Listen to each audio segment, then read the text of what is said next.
इलाज में होने वाले भारी भरकम खर्च की वजह से आज बीमार होने में भी डर लगता है। इंडिया में आज भी ऐसे लोग हैं जो कि जब तक बहुत ज्यादा बीमार नहीं हो जाते, यानी कि पानी सर के ऊपर से नहीं चला जाता, तब तक वो डॉक्टर के पास जाते ही नहीं है। और उसके पीछे की वजह है डॉक्टर की भारी भरकम फीस। लेकिन अगर मैं आपसे कहूं कि इस इंडिया में एक ऐसी डॉक्टर भी हैं जो मात्र 10 रुपए में इलाज करती हैं। जी हां गाइस, आप ठीक सुन रहे हैं, मात्र 10 रुपए में। उनका नाम है नूरी प्रवीण, डॉक्टर नूरी प्रवीण।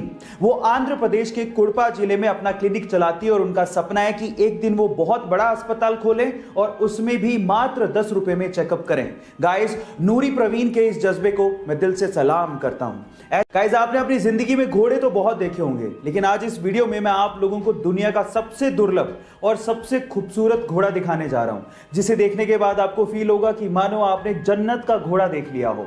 जी हां गाइस, उस घोड़े का नाम है अखैल टीके। मूलतः इस नस्ल के घोड़े तुर्कमेनिस्तान में पाए जाते हैं। यह घोड़ा इतना दुर्लभ है कि पूरी ही दुनिया में इस नस्ल के घोड़े मात्र 1250 ही हैं। इसकी बॉडी मेटल के जैसी चमकती है, मानो ये लाइट को रिफ्लेक्ट कर रही हो। सच में बहुत ही खूबसूरत है। आपको इस घोड़े को देख के कैसा लगा, चैट सेक्शन में जरूर लिखिएगा। गाइस, अक्सर इंडिया में जब लोग बीमार पड़ते हैं ना, तो वो डॉक्टर के पास जाने की बजाय सीधे दवाई की दुकान वाले भैया के पास चले जाते हैं। उसे अपनी बीमारी बताते हैं और उसे दवाई ले आते हैं। कभी कभार हम उससे ठीक भी हो जाते हैं, लेकिन कभी कभार उसके भयंकर परिणाम भुगतने पड़ते हैं।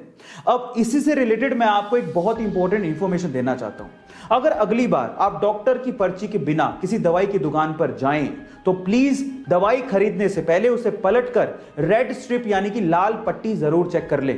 अगर उस दवाई के ऊपर रेड स्ट्रिप यानी कि लाल पट्टी बनी हुई है तो उसे ना खरीदें, क्योंकि उसका मतलब ही यही है कि उस दवाई को जिसके ऊपर रेड स्ट्रिप या लाल पट्टी बनी है, बिना डॉक्टर की सलाह के ना तो खरीदा जा सकता है, ना ही इस्तेमाल किया जा सकता है। एंटीबायोटिक के गलत इस्तेमाल को रोकने के लिए दवाइयों के पीछे रेड स्ट्रिप यानी कि लाल पट्टियों का इस्तेमाल किया जा रहा है। एक स्ट्रगलिंग एक्टर जिसके पास ना काम था ना पैसा, मजबूरी में आकर उसे अपनी बीवी के गहने बेचने पड़े। मकान मालिक ने घर से बाहर निकाल दिया, इसलिए रातें उसे बस स्टॉप पर रहकर गुजारनी पड़ी। अपनी भूख मिटाने के लिए उसे $25 में अपना फेवरेट कुत्ता तक बेचना पड़ा। लेकिन एक दिन उसने मोहम्मद अली का मैच देखा। उससे इंस्पायर होकर 20 घंटे लगातार बैठ के उसने स्क्रिप्ट लिखी और स्क्रिप्ट को लेकर एक प्रोड्यूसर के पास गया। उस प्रोड्यूसर को स्क्रिप्ट इतनी पसंद आई कि वो उसके लिए $1,25,000 देने को तैयार था। लेकिन इस बंदे ने शर्त रख दी कि इस मूवी में लीड रोल वही करेगा, जो कि प्रोड्यूसर को नागवार था।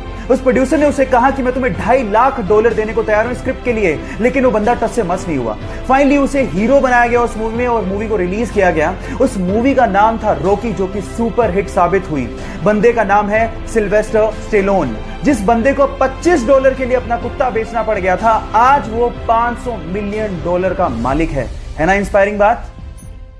हम जिंदगी में बहुत बार हार जाते हैं, गिर जाते हैं और कभी कभार तो हम लोग उठने की कोशिश भी नहीं करते। और जब वक्त निकलता है तो हम सोचते हैं कि काश एक बार और मैंने कोशिश कर ली होती। इस केस में क्या करें, मैं आपको बताता हूं। ऊपर एक वीडियो चल रहा है। 3 साल का एक छोटा सा बच्चा है जो कि एक स्केटर है और उसके मन में कोई डर का, गिरने का भाव ही नहीं है। वो सिर्फ एक ही बात सोच रहा है, मैं स्केटिंग करते हुए गिरूंगा, फिर से उठूंगा और फिर से कोशिश करूंगा, क्योंकि मुझे इस काम में मजा आता है। तो बच्चे बन जाओ, गिरने से डरो मत, फिर से उठो, क्योंकि जिंदगी इसी का नाम है। सन 1954 में 92 यात्रियों के साथ एक फ्लाइट जर्मनी से ब्राजील की तरफ उड़ान भरती है। 18 घंटे का यह सफर था, लेकिन महीनों निकल गए, वो फ्लाइट कभी लैंड ही नहीं हुई। लोगों ने मान लिया था कि नीला आसमान उस फ्लाइट को निगल चुका है। फाइलें बंद, सेंटियागो की फ्लाइट्स पूरी तरह से बंद कर दी गई। लेकिन उसके बाद जो हुआ आप लोगों को सुनना चाहिए। ठीक 35 साल बाद सन 1989 में वही फ्लाइट ब्राजील के एयरपोर्ट पे लैंड करती है।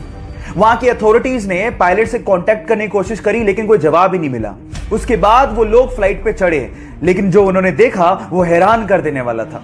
सिर्फ उन लोगों के कंकाल कुर्सी की पेटियों के साथ बंधे हुए थे। जब वो कॉकपिट की तरफ भागे तो पायलट के भी कंकाल ही बंधे हुए थे।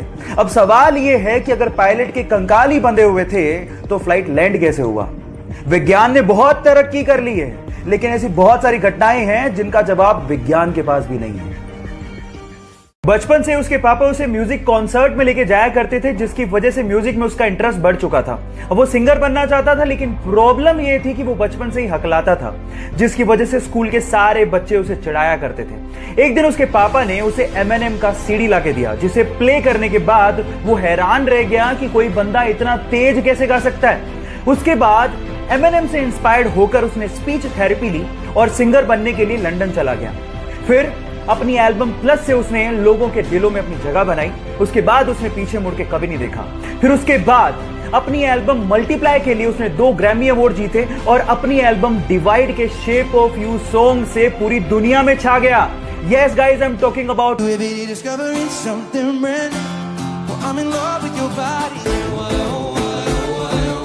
गाइज, वो तो इंस्पायर होके वर्ल्ड फेमस हो गया। आपका इंस्पिरेशन कौन है? चैट में लिखना मत भूलिएगा।